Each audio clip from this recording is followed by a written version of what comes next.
ស្ដាយកំហុងខំគ្រាកន្លងតែធ្វើឲ្យបងរងទុកឈឺផ្សាខ្មាត់ប្តីភ្លេចកូនព្រោះភ្លើងតណ្ហា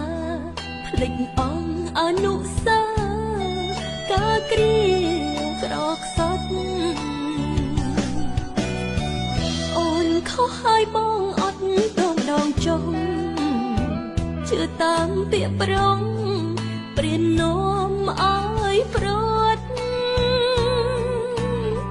មុនស្នេហ៍សំដីចិត្តដូចទេវទត្ត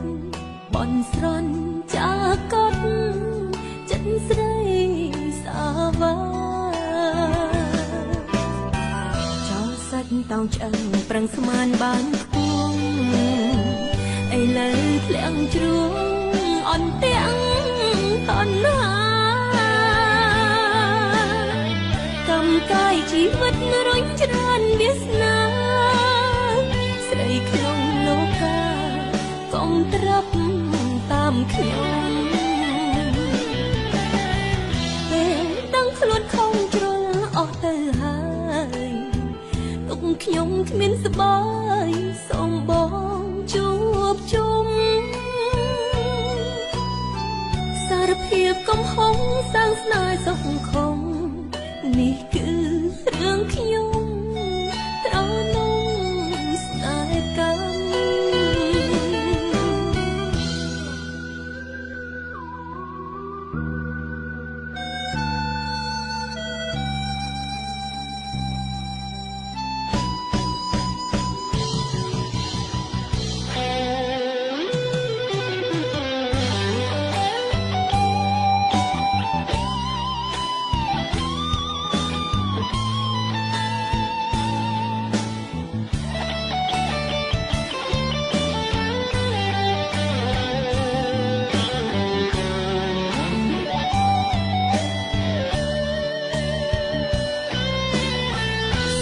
ស្ដាយកំហុងខំគ្រាកន្ល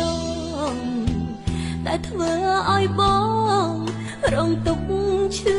ផ្សាខ្មាត់ប្តីភ្លេចកូនព្រោះភ្លើងតណ្ហាភ្លេចអង្គអនុសាការគ្រាក្រខ្សត់អូនខុសហើយបងអត់ដងចុងជឿតាមពាក្យប្រងព្រាននាំឲ្យប្រត់មុនស្នេហ៍សំដីចិត្តដូចទេវទត្តបនស្រន់ចាកត់ចិត្តស្រីសាវា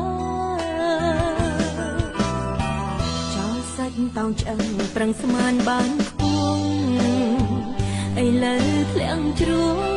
អន់ទាំងតណ្ហាកម្មកាយជីវិតរុញច្រានវាសនាស្រីក្នុងលោកាកុំត្រាប់តាមខ្ញុំពេលដឹងខ្លួនខំជ្រុលអស់ទៅហើយទុកខ្ញុំគ្មានស្បាយសូមបងជួបជុំសារភាពកំហុងសាងស្នេហ៍សុខខំនេះគឺរឿងខ្ញុំ